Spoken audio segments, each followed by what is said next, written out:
দেখছেন সবার খবর, সবার নজর, বার্তা এক নজর। ভোটের আগে পান্ডুয়ায় আগ্নেয়াস্ত্র উদ্ধার, গ্রেপ্তার এক যুবক। ভোটের প্রাক্কালে বড় সাফল্য পেল হুগলি জেলা গ্রামীণ পুলিশের পান্ডুয়া থানার। সম্প্রতি রাজ্যের বিভিন্ন থানায় পুলিশ আধিকারিকদের বদলির পর পান্ডুয়া থানার নতুন অফিসার ইনচার্জ হিসেবে দায়িত্ব গ্রহণ করেন এসআই নজরুল ইসলাম। দায়িত্ব নেওয়ার পরে প্রথম বড় সাফল্যের মুখ দেখল পান্ডুয়া থানা। পুলিশ সূত্রে জানা যায়, মঙ্গলবার গভীর রাতে পান্ডুয়া থানার অধীনস্থ হরাল এলাকায় পায়রা ব্রিজ সংলগ্ন এলাকায় টহলদারি চালাচ্ছিল পুলিশ। সেই সময় এক সন্দেহভাজন যুবককে উদ্দেশ্যহীনভাবে ঘোরাঘুরি করতে দেখেন পুলিশ কর্মীরা।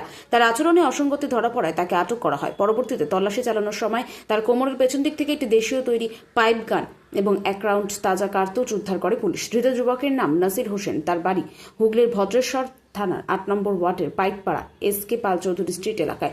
পুলিশ অভিযুক্তকে গ্রেপ্তার করে বুধবার সকালে চুচুড়া আদালতে পাঠায়। এই ঘটনায় আরও কেউ জড়িত রয়েছে কিনা তা খতিয়ে দেখছে পান্ডুয়া থানার পুলিশ। ভোটের আগে পান্ডুয়াতে এই ধরনের আগ্নেয়াস্ত্র উদ্ধারকে ঘিরে বড় সাফল্য হিসেবে দেখছে পুলিশ প্রশাসন।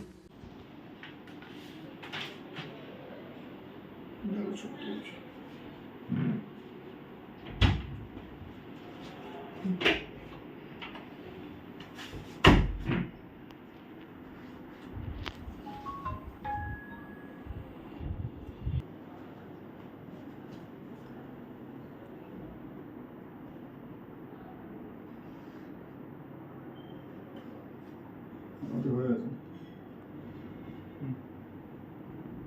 ঠিক আছে।